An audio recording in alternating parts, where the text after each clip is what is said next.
Bonjour. Bonjour, alors je m'appelle Muriel Doru, j'ai 44 ans, je suis autrice de livres et donc forcément et dessinatrice professionnelle.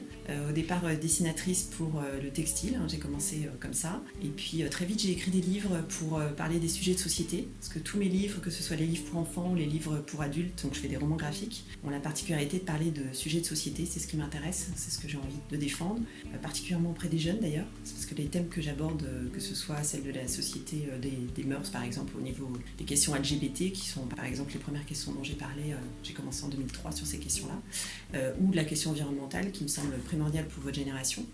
Voilà, j'ai particulièrement envie de m'adresser aux jeunes et je pense que le roman graphique est un outil intéressant pour la jeunesse parce qu'elle permet de faire passer des messages avec peut-être un peu plus de légèreté grâce au dessin. Qu'est-ce qui vous a conduit à l'illustration ? En fait, j'ai toujours dessiné. Enfin, c'est un truc que disent souvent les dessinateurs, mais c'est vrai, moi, depuis toute petite, j'ai toujours eu un dessin. J'étais toujours en train de gribouiller, j'ai toujours adoré ça. Et quand on me demandait ce que je voulais faire plus tard au collège, je m'en souviens très bien, je disais que je voulais faire du dessin, et puis on me disait, non, c'est pas un vrai métier. Il faut que tu trouves autre chose, il faut que tu sois comptable ou infirmière, ou voilà. Et moi, je ne m'y retrouvais pas, j'avais envie de faire du dessin. Et j'ai eu la chance déjà de pouvoir faire des études en art appliqué. Et ensuite de pouvoir en vivre, et ça fait donc 20 ans que je vis de mes dessins, ce qui est, je pense, vraiment une chance. Par contre, ce qui fait peut-être la différence dans mon travail, c'est que comme j'ai commencé par le textile, que je ne fais pas que des livres, parce que c'est très dur de vivre des livres, mais moi, comme j'ai la possibilité de travailler pour des secteurs très très différents, de l'édition, de la papeterie, du textile en particulier, je continue un petit peu, même si je fais de plus en plus de livres, ça m'a permis en fait de pouvoir être encore là dans ces métiers-là. Est-ce que pour une femme, le métier d'illustratrice est plus difficile ? Alors je dirais pas le métier d'illustratrice, je dirais le métier d'autrice. Par exemple, le métier de dessinatrice textile, par exemple, qui est un métier assez spécifique, donc qui consiste à faire les illustrations qui sont sur les vêtements. J'ai beaucoup travaillé dans l'univers du bébé et de la petite enfance. Il y a énormément de femmes. J'ai même d'ailleurs jamais croisé d'hommes. En fait, on dit toujours dessinatrice textile. J'ai jamais croisé de dessinateur textile. C'est un milieu, comme c'est lié aux enfants, c'est un milieu où il y a beaucoup de femmes. Par exemple, dans l'illustration jeunesse aussi, pour les livres, il y a aussi une majorité de femmes. Par contre, dans tout ce qui est la littérature et en particulier la bande dessinée, alors là, ça s'inverse. Il y a une majorité d'hommes. Et là, les femmes ont dû un peu batailler pour se faire une place, pour apporter peut-être d'autres thèmes aussi. Mais c'est vrai qu'au début, la bande dessinée était assez sexiste. Et voilà, aujourd'hui, il y a pas mal de femmes qui créent des livres, des bandes dessinées, des romans graphiques, qui sont dans ce milieu-là, mais ça n'a pas été simple. Et ça ne l'est pas toujours d'ailleurs. Quel a été votre plus beau projet jusqu'à aujourd'hui ? Je dirais que c'est les 2 derniers. Le livre que j'ai réalisé avec Médecins du Monde qui était extrêmement fort parce que c'est une enquête où j'ai rencontré des personnes qui sont particulièrement stigmatisées, donc les travailleurs du sexe, des femmes qui sont souvent migrantes sans papier, qui ont des destins vraiment poignants et extrêmement forts.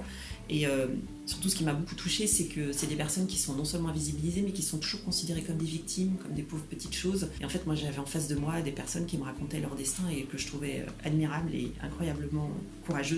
Donc déjà, ça a été une vraie claque, et pour mon travail et pour ma vie personnelle. Vraiment, ça m'a remise beaucoup en question.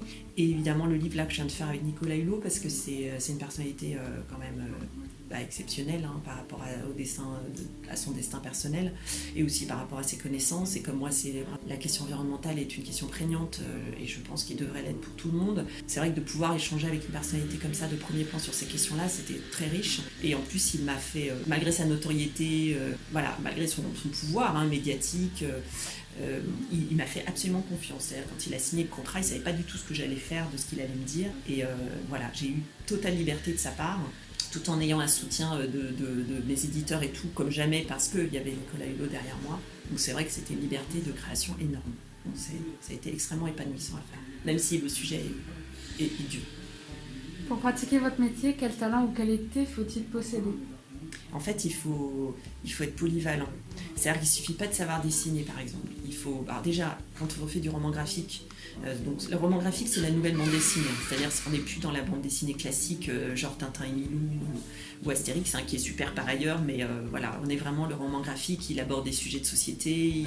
Au niveau graphique, c'est très différent. On n'est plus forcément dans des cases. Ça peut être des pleines pages. C'est vraiment des œuvres d'art. Maintenant, j'encourage les jeunes à aller s'intéresser à ce qui se passe en ce moment, c'est énorme, vraiment il y a plein de nouveautés, il y a plein de personnes qui arrivent dans ce milieu et qui créent des choses fascinantes. Et du coup, en fait, déjà, pour faire du roman graphique, il faut et savoir dessiner et savoir écrire, parce qu'on fait les deux. On peut s'allier scénariste, bien sûr, quand on est dessinateur ou dessinatrice. Moi, je fais tout parce que j'aime autant écrire que dessiner.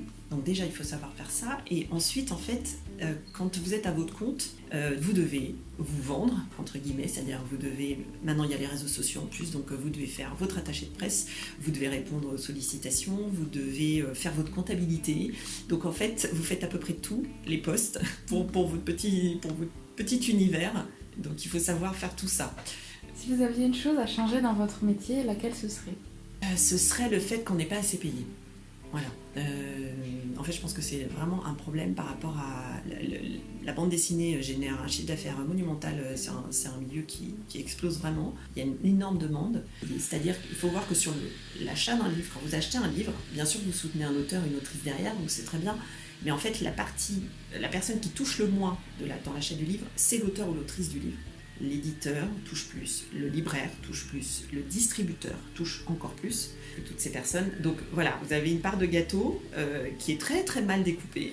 Donc voilà, c'est ça que je changerais. C'est la rémunération des auteurs et des autrices. Et aussi autre chose, c'est-à-dire quand vous êtes sur un festival et que vous signez, vous faites des dédicaces à la chaîne, vous n'êtes pas payé. Est-ce que vous avez un conseil à donner aux jeunes ? En général, c'est un peu présomptueux de ma part d'avoir un conseil à donner aux jeunes.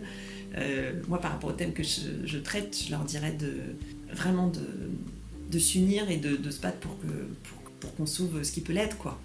L'augmentation des températures, c'est pas une vue de l'esprit, c'est déjà en cours. Je pense que créer des utopies, créer des lieux alternatifs pour commencer à préparer à ce qui va se passer, parce que notre société va pas durer comme ça, c'est impossible. Elle n'est pas en mesure de durer de cette façon. Elle exploite trop la nature, elle est trop gourmande, il y a trop de voracité et ça ne pourra pas tenir. Donc ce qu'il faut aujourd'hui, c'est se préparer à l'après et commencer à créer des choses, mais volontairement avant que ça nous tombe sur la gueule de façon violente. Ça, ce serait mon conseil pour les jeunes. Préparez-vous. Merci.